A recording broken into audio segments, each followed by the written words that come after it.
প্রিয় দর্শক, বাংলা ব্যান্টার চ্যানেলে আপনাদেরকে স্বাগতম। আজকে আমি ফ্রেডেরিক এঙ্গেলসের লেখা আফগানিস্তানের উপরে একটি প্রবন্ধ থেকে পড়ে শোনাবো। তিনি 1857 সালে এই প্রবন্ধটি লেখেন। লেখাটি JWK এর দ্য আফগান ওয়ার গ্রন্থের উপরে এঙ্গেলসের একটি পর্যালোচনা। আজ থেকে 200 বছর আগে রচিত হলেও বর্তমানে আমার মনে হয় যে আফগানিস্তানকে বোঝার জন্য লেখাটি গুরুত্বপূর্ণ। তো চলুন শোনা যাক। আফগানিস্তান এশিয়ার একটি বিশাল দেশ, যা ভারতের উত্তর পশ্চিমে অবস্থিত। এটি পারস্য ও ভারতের মধ্যবর্তী স্থানে এবং অন্যদিকে হিন্দুকুশ পর্বতমালা ও ভারত মহাসাগরের মধ্যে অবস্থিত। পূর্বে এর অন্তর্ভুক্ত ছিল পারস্যের খোরাসান ও কোহিস্তান প্রদেশ, সেই সাথে হেরাত, বেলুচিস্তান, কাশ্মীর, সিন্ধু এবং পাঞ্জাবের একটি উল্লেখযোগ্য অংশ।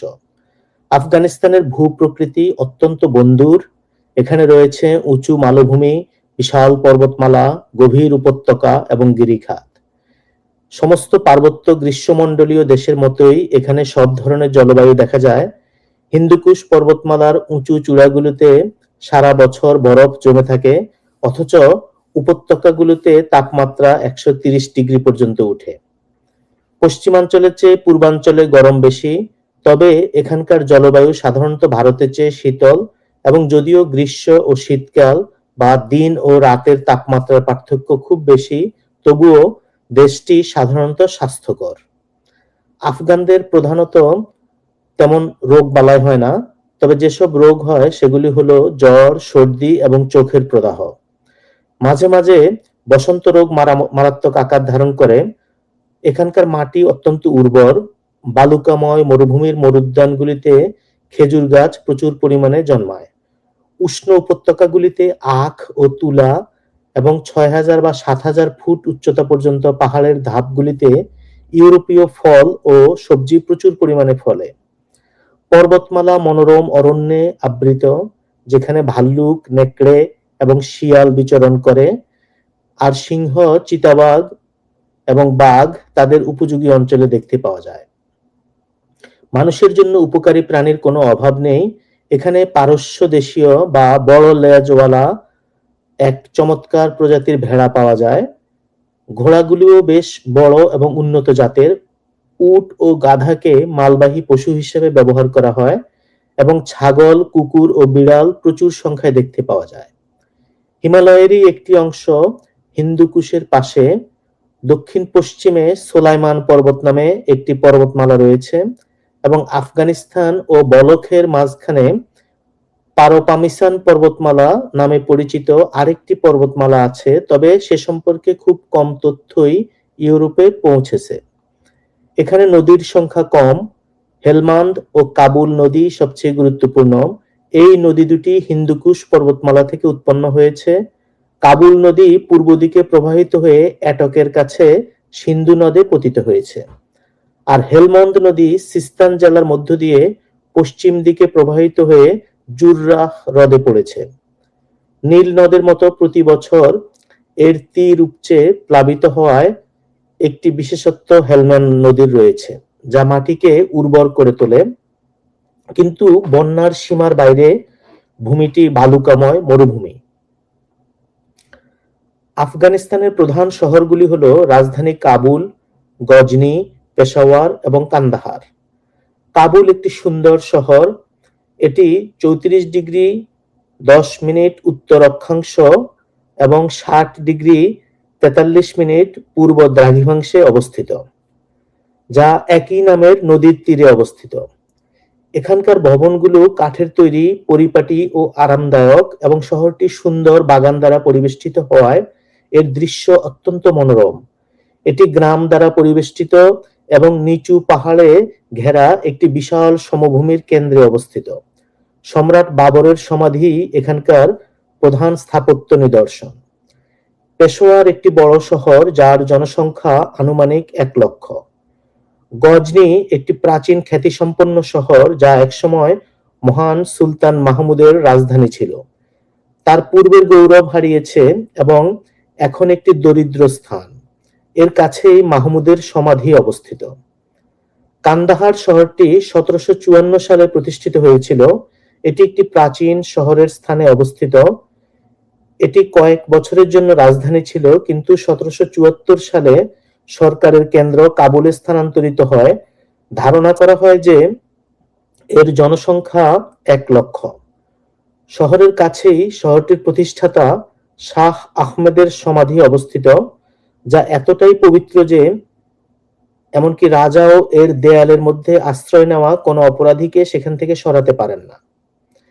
আফগানিস্তানের ভৌগোলিক অবস্থান এবং সেখানকার জনগণের স্বতন্ত্র বৈশিষ্ট্য দেশটিকে এমন একটি রাজনৈতিক গুরুত্ব প্রদান করেছেন যা মধ্য এশিয়ার প্রেক্ষাপটে কোনোভাবেই অবমূল্যায়ন করা যায় না। দেশটি সরকার রাজতান্ত্রিক, কিন্তু তার তেজস্বী এবং অশান্ত প্রজাদের উপর রাজার কর্তৃত্ব খুবই কম এবং অত্যন্ত অনিশ্চিত।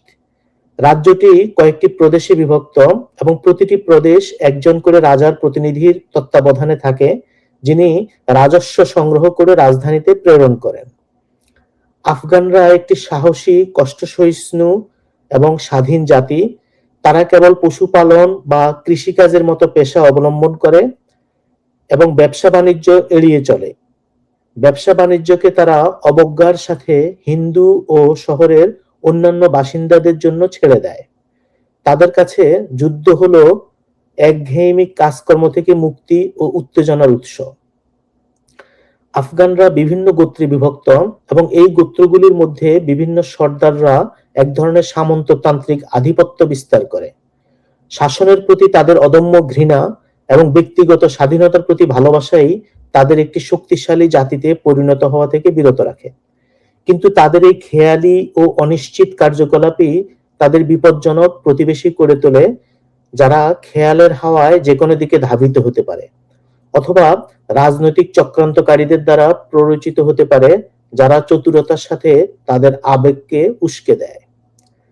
আফগানিস্তানের দুটি প্রধান জাতি হলো দুররানি ও গিলজি, যারা সর্বদা একে অপরের সাথে বিবাদে লিপ্ত থাকে। দুররানিরাই অধিক শক্তিশালী এবং তাদের শ্রেষ্ঠত্বের জোরেই তাদের আমির বা খান আফগানিস্তানের রাজা হয়েছিলেন। তার বার্ষিক আয় প্রায় 10 কোটি পাউন্ড। তার কর্তৃত্ব কেবল নিজের গোত্রের মধ্যেই সর্বোচ্চ। সামরিক বাহিনী প্রধানত দুররানিরাই সরবরাহ করে। সেনাবাহিনীর বাকি অংশ অন্য গোত্রগুলি থেকে অথবা বেতন বা লুটের আশায় সেনাবাহিনীতে যোগ দেওয়া সামরিক দুঃসাহসীদের দ্বারা গঠিত হয়। শহরগুলিতে কাজীরা বিচার কার্য পরিচালনা করেন, কিন্তু আফগানরা খুব কমই আইনের আশ্রয় নেয়। তাদের খানদের জীবন বা মৃত্যুর শাস্তি দেওয়ার অধিকার পর্যন্ত রয়েছে। রক্তের প্রতিশোধ নেওয়া বা বদলা নেওয়া একটি পারিবারিক কর্তব্য। তবুও বলা হয় যে উস্কানি না পেলে আফগানরা উদার ও মহৎ প্রকৃতির হয় এবং আতিথেয়তার অধিকার এতটাই পবিত্র যে একজন ঘোর শত্রু যদি কোনো কৌশলে কারো কাছ থেকে রুটি ও লবণ খায়, তবে সে প্রতিশোধ থেকে সুরক্ষিত থাকে এবং অন্য যে কোনো বিপদ থেকে তার আশ্রয়দাতার সুরক্ষা দাবি করতে পারে। ধর্মমতে আফগানরা মুসলমান এবং সুন্নি সম্প্রদায়ের, কিন্তু তারা ধর্মান্ধ নয় এবং শিয়া ও সুন্নিদের মধ্যে বৈবাহিক সম্পর্ক মোটেও অস্বাভাবিক নয়। আফগানিস্তান পর্যায়ক্রমে মুঘল ও পারস্যের শাসনের অধীনে ছিল। ভারতে ব্রিটিশদের আগমনের আগে হিন্দুস্তানের সমভূমি জুড়ে যে বিদেশি আক্রমণগুলি হয়েছিল, সেগুলি সবসময় আফগানিস্তান থেকেই আসতো। সুলতান মাহমুদ দ্য গ্রেট, চেঙ্গিস খান, তৈমুর লং এবং নাদির শাহ সকলেই এই পথে এসেছিলেন। 1747 সালে নাদির শাহের মৃত্যুর পরে আহমদ শাহ, যিনি সেই সামরিক অভিযাত্রীর অধীনে যুদ্ধবিদ্যা শিখেছিলেন, তিনি পারস্যের শাসন থেকে মুক্ত হওয়ার সিদ্ধান্ত নেন। তার অধীনেই আধুনিক যুগে আফগানিস্তান তার শ্রেষ্ঠত্ব ও সমৃদ্ধির সর্বোচ্চ শিখরে পৌঁছেছিল। তিনি সুদোজি পরিবারের ভুক্ত ছিলেন এবং তার প্রথম কাজ ছিল প্রয়াত নেতা নাদির শাহ ভারত থেকে যে ধন সম্পদ সংগ্রহ করেছিলেন তা দখল করা। 1748 সালে তিনি কাবুল ও পেশোয়ার থেকে মুঘল গভর্নরকে বিতাড়িত করতে সফল হন এবং সিন্ধু নদ পার হয়ে দ্রুত পাঞ্জাব দখল করে নেন।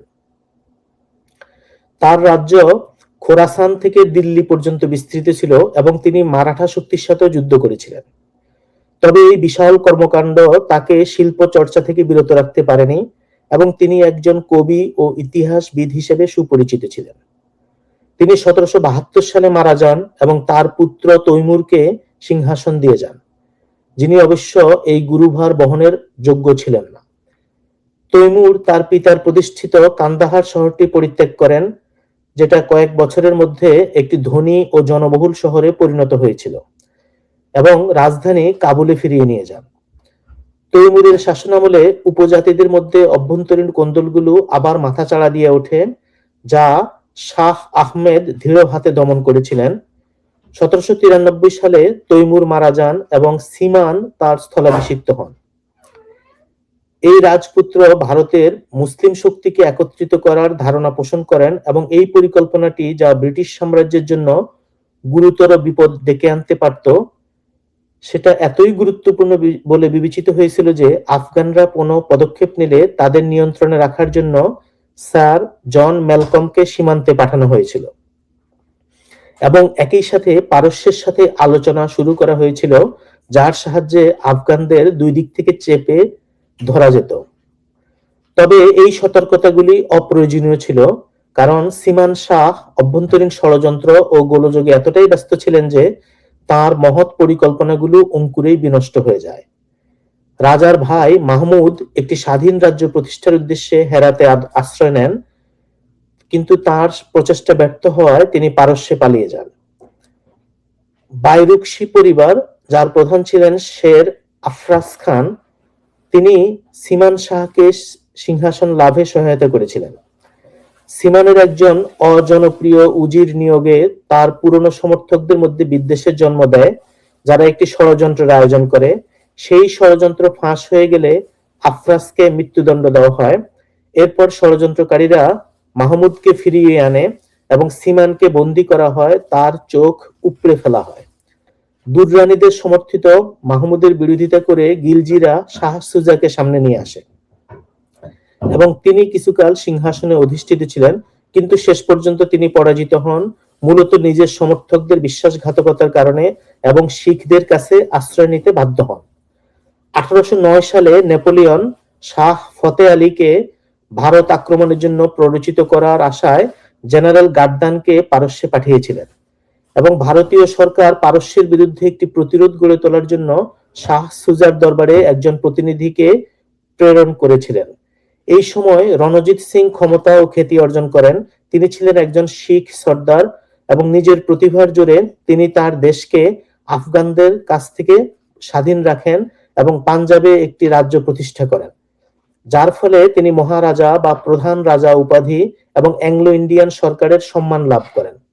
তবে ক্ষমতা দখলকারী মাহমুদ বেশিদিন তার বিজয় উপভোগ করতে পারেনি। তার উজির ফতে খান, যিনি উচ্চাকাঙ্ক্ষা বা সাময়িক স্বার্থের বশে মাহমুদ ও শাহ সুজার মধ্যে দোদুল্যমান ছিলেন, তাকে রাজার পুত্র কামরান বন্দী করে তার চোখ উপড়ে ফেলা হয় এবং পরে নির্মমভাবে হত্যা করা হয়। নিহত উজিরের শক্তিশালী পরিবার তার মৃত্যুর প্রতিশোধ নেয়ার শপথ নেয়। পুতুল শাসক শাহ সুজাকে আবারও সামনে আনা হলো এবং মাহমুদকে বিতাড়িত করা হলো। তবে শাহ সুজা অসন্তোষ সৃষ্টি করায় শীঘ্রই তাকে পদচ্যুত করা হলো এবং তার পরিবর্তে আরেক ভাইকে সিংহাসনে বসানো হলো। মাহমুদ হেরাতে পালিয়ে যান, যার নিয়ন্ত্রণ তিনি ধরে রেখেছিলেন, এবং 1829 সালে তার মৃত্যুর পর তার পুত্র কামরান সেই অঞ্চলের শাসনে তার স্থলাভিষিক্ত হন। বাইরুকশি পরিবার এখন প্রধান ক্ষমতা লাভ করে নিজেদের মধ্যে রাজ্য ভাগ করে নিল, কিন্তু জাতীয় প্রথা অনুযায়ী তারা নিজেদের মধ্যে কলহ শুরু করলো এবং কেবল একজন সাধারণ শত্রুর উপস্থিতিতেই তারা একত্রিত হতো। ভাইদের মধ্যে একজন মোহাম্মদ খান পেশোয়ার শহর শাসন করতেন, যার জন্য তিনি রণজিৎ সিংকে কর দিতেন। আরেকজন গজনি শাসন করতেন, তৃতীয়জন কান্দাহার শাসন করতেন, আর কাবুলে পরিবারের সবচেয়ে শক্তিশালী ব্যক্তি দোস্ত মোহাম্মদ রাজত্ব করতেন। 1835 সালে যখন পারস্য ও মধ্য এশিয়ায় রাশিয়া ও ইংল্যান্ড একে অপরের বিরুদ্ধে ষড়যন্ত্রে লিপ্ত ছিল, তখন এই রাজপুত্রের কাছে ক্যাপ্টেন আলেকজান্ডার বার্নসকে রাষ্ট্রদূত হিসেবে পাঠানো হয়। তিনি একটি মৈত্রী চুক্তির প্রস্তাব দেন, যা গ্রহণ করতে দোস্ত মোহাম্মদ অত্যন্ত আগ্রহী ছিলেন, কিন্তু অ্যাংলো ইন্ডিয়ান সরকার তার কাছ থেকে সবকিছু দাবি করে। অথচ বিনিময়ে কিছুই দিতে রাজি ছিল না। এর মধ্যে 1838 সালে পারস্যরা রুশ সাহায্য ও পরামর্শে আফগানিস্তান ও ভারতের চাবিকাঠি হেরাত অবরোধ করে।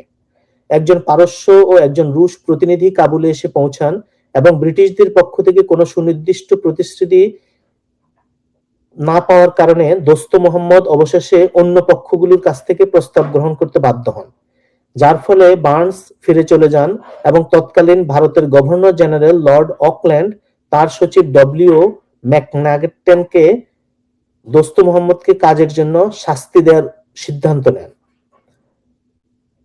তিনি তাকে সিংহাসনচ্যুত করার এবং ভারত সরকারের পেনশনভোগী শাহ সুজাকে সিংহাসনে বসানোর সিদ্ধান্ত নিলেন। শাহ সুজা এবং শিখদের সাথে একটি চুক্তি সম্পাদিত হলো। শাহ ব্রিটিশদের অর্থায়নে এবং ব্রিটিশ কর্মকর্তাদের অধীনে একটি সেনাবাহিনী সংগ্রহ করতে শুরু করলেন এবং একটি অ্যাংলো ইন্ডিয়ান বাহিনীকে শতুদ্র নদী তীরে কেন্দ্রীভূত করা হলো। বার্নসের সহায়তায় ম্যাকনাগটেন আফগানিস্তানের দূত হিসাবে এই অভিযানের সঙ্গী হবেন বলে স্থির হলো। এরই মধ্যে পারস্যরা হেরাতের অবরোধ তুলে নিয়েছিল এবং এর ফলে আফগানিস্তানে হস্তক্ষেপের একমাত্র বৈধ কারণটি দূর হয়ে গিয়েছিল। কিন্তু তা সত্ত্বেও 1838 সালের ডিসেম্বরে ব্রিটিশ সেনাবাহিনী সিন্ধুর দিকে যাত্রা করে। সেই দেশটিকে বশ্যতা স্বীকারে বাধ্য করা হয় এবং শিখ ও শাহ সুজার সুবিধার জন্য একটি কর প্রদানে বাধ্য করা হয়।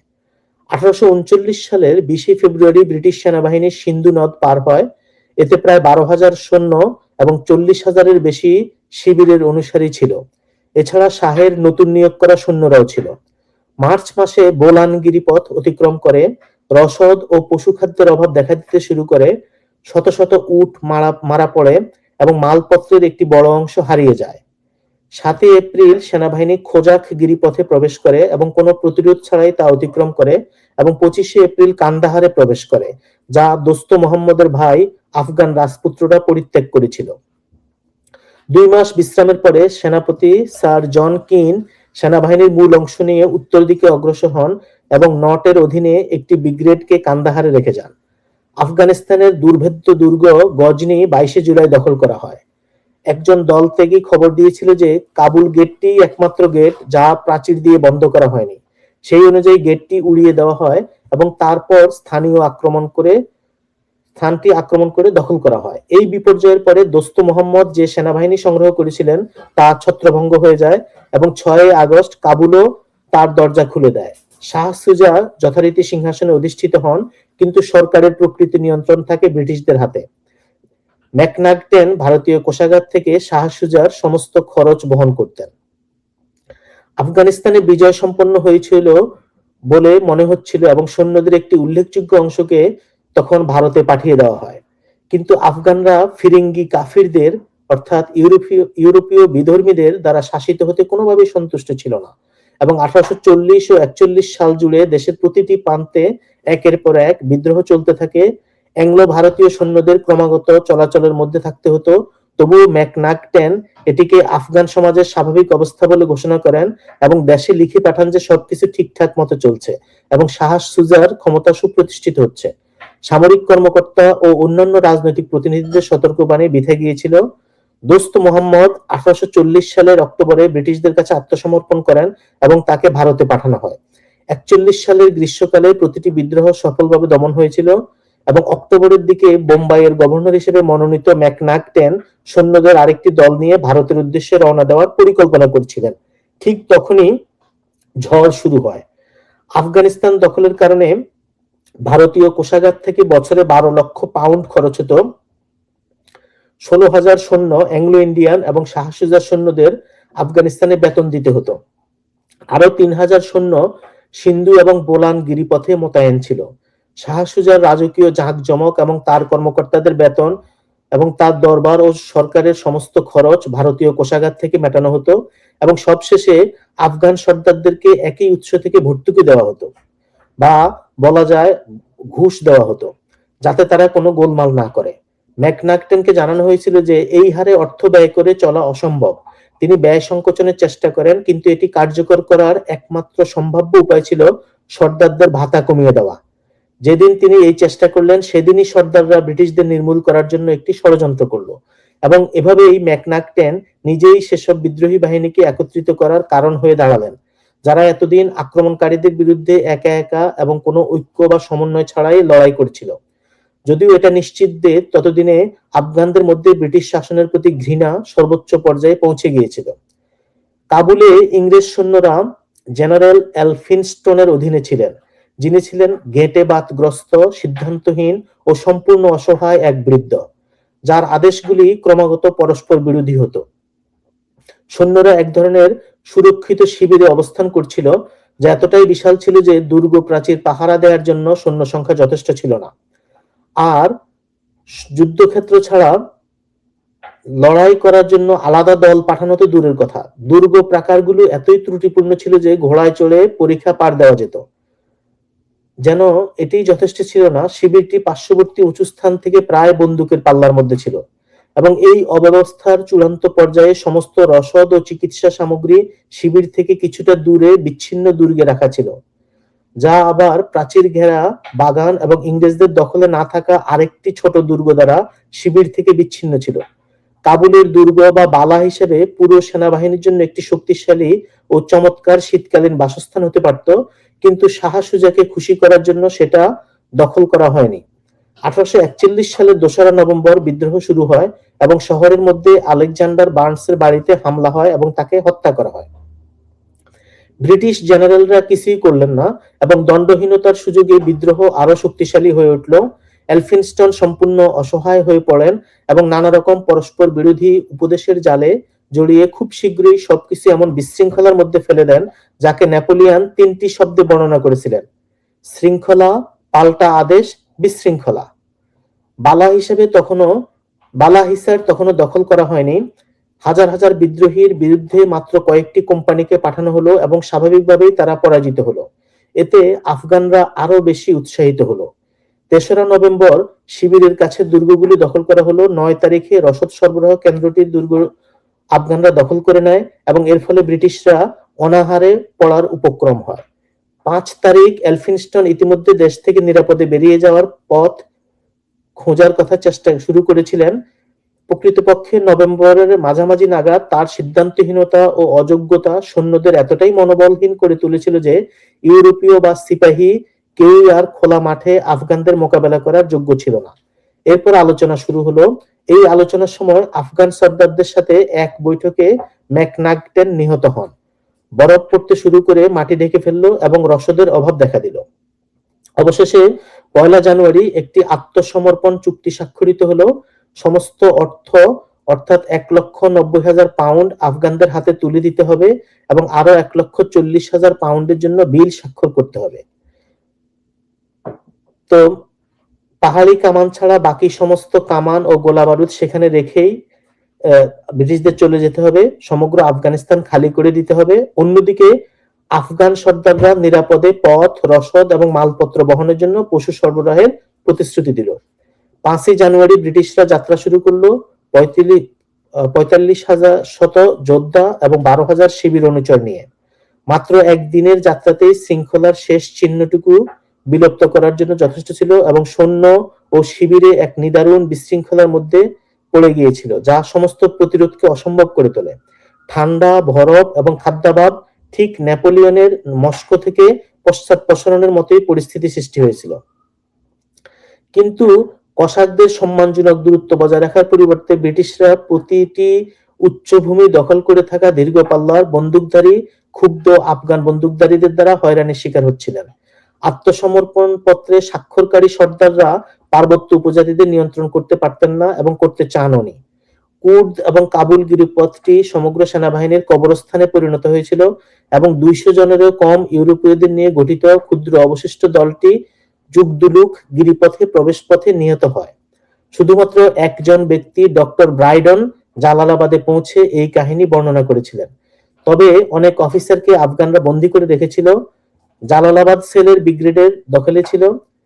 তার কাছে আত্মসমর্পণের দাবি জানানো হয়েছিল, কিন্তু শহরটি খালি করতে তিনি অস্বীকার করেন এবং কান্দাহারে নটও একই কাজ করেন। গজনি পতন হয়েছিল, সেই স্থানে এমন একজন লোক ছিল না যে কামান সম্পর্কে কিছু বোঝে, এবং গ্যারিসনের সিপাহীরা সেখানকার প্রতিকূল আবহাওয়ার কাছে হার মেনেছিল। ইতিমধ্যে কাবুলের বিপর্যয়ের প্রথম খবর পেয়ে সীমান্তে অবস্থিত ব্রিটিশ কর্তৃপক্ষ আফগানিস্তান রেজিমেন্টগুলিকে সাহায্য করার জন্য নির্ধারিত সৈন্যদের পেশোয়ারে একত্রিত করছিলেন, কিন্তু পরিবহনের অভাব ছিল এবং বিপুল সংখ্যক সিপাহী অসুস্থ হয়ে পড়েছিল। ফেব্রুয়ারিতে জেনারেল পোলক কমান্ড গ্রহণ করেন এবং 1842 সালের মার্চের শেষে আরো অতিরিক্ত সৈন্য লাভ করেন। এরপর তিনি খাইবার গিরিপথ অতিক্রম করে জালালাবাদের সালেকে সাহায্যের জন্য অগ্রসর হন। সেখানে সালে কয়েকদিন আগেই আফগান সেনাবাহিনীর কাছে সম্পূর্ণভাবে পরাজিত করেছিলেন। ভারতের তৎকালীন গভর্নর জেনারেল লর্ড এলেনবরা সৈন্যদের পিছু হটার নির্দেশ দেন, কিন্তু নট এবং পোলক উভয়ই পরিবহনের অভাবকে একটি সুবিধাজনক অজুহাত হিসেবে ব্যবহার করেন। অবশেষে জুলাই মাসের শুরুতে ভারতের জনমত লর্ড এলেনবরাকে জাতীয় সম্মান এবং ব্রিটিশ সেনাবাহিনীর মর্যাদা পুনরুদ্ধারের জন্য কিছু করতে বাধ্য করে। তদনুসারে তিনি কান্দাহার এবং জালালাবাদ উভয় দিক থেকে কাবুলের দিকে অগ্রসর হওয়ার অনুমতি দেন। আগস্ট মাসের মাঝামাঝি সময়ে পোলক এবং নট তাদের গতিবিধি সম্পর্কে একটি বোঝাপড়ায় পৌঁছেছিলেন এবং 20 আগস্ট পোলক কাবুলের দিকে অগ্রসর হন, গান্দামাক পৌঁছান এবং 23 আগস্ট আফগানদের একটি দলকে পরাজিত করেন। 8 সেপ্টেম্বর জগদুলুক গিরিপথ দখল করেন এবং 13 সেপ্টেম্বর তেজিনে শত্রুদের সম্মিলিত শক্তিকে পরাজিত করেন। 15 সেপ্টেম্বর তিনি কাবুলের প্রাচীরের নিচে শিবির স্থাপন করেন। এদিকে নট 7 আগস্ট কান্দাহার খালি করে তার সমস্ত বাহিনী নিয়ে গজনি অভিমুখে যাত্রা করেন। কয়েকটি ছোটখাটো সংঘর্ষের পর তিনি 30 আগস্ট আফগানদের একটি বড় দলকে পরাজিত করেন এবং 6 সেপ্টেম্বর শত্রুদের দ্বারা পরিত্যক্ত গজনি দখল নেন। দুর্গ ও শহরটি ধ্বংস করেন। আলিদানের শক্তিশালী অবস্থানে আফগানদের আবার পরাজিত করেন এবং 17 সেপ্টেম্বর কাবুলের কাছে পৌঁছান, যেখানে পোলক অবিলম্বে তার সাথে যোগাযোগ স্থাপন করেন। এর অনেক আগেই শাহ সুজাকে কিছু সর্দার হত্যা করেছিল এবং তারপর থেকে আফগানিস্তানে কোনো নিয়মিত সরকার ছিল না, নামমাত্র তার পুত্র ফতে জং রাজা ছিলেন। পোলক কাবুল বন্দীদের পেছনে একদল অশ্বারোহী পাঠান, কিন্তু তারা প্রহরীকে ঘুষ দিয়ে পালিয়ে যেতে সক্ষম হয়েছিল এবং পথেই তার সাথে দেখা করে। প্রতিশোধের প্রতীক হিসেবে কাবুলের বাজার ধ্বংস করে দেওয়া হয় এবং এই সুযোগে সৈন্যরা শহরের একাংশ লুট করে ও বহু বাসিন্দাকে হত্যা করে। 12 অক্টোবর ব্রিটিশরা কাবুল ত্যাগ করে জালালাবাদ ও পেশোয়ার হয়ে ভারতের দিকে যাত্রা করে। ফতে জং তার পরিস্থিতি নিয়ে হতাশ হয়ে তাদের অনুসরণ করেন। দোস্ত মোহাম্মদকে তখন বন্দী দশা থেকে মুক্তি দেওয়া হয় এবং তিনি তার রাজ্যে ফিরে আসেন। এভাবেই আফগানিস্তানে নিজেদের পছন্দের একজন রাজপুত্রকে ক্ষমতায় বসানোর ব্রিটিশদের প্রচেষ্টা শেষ হয়। Thank you.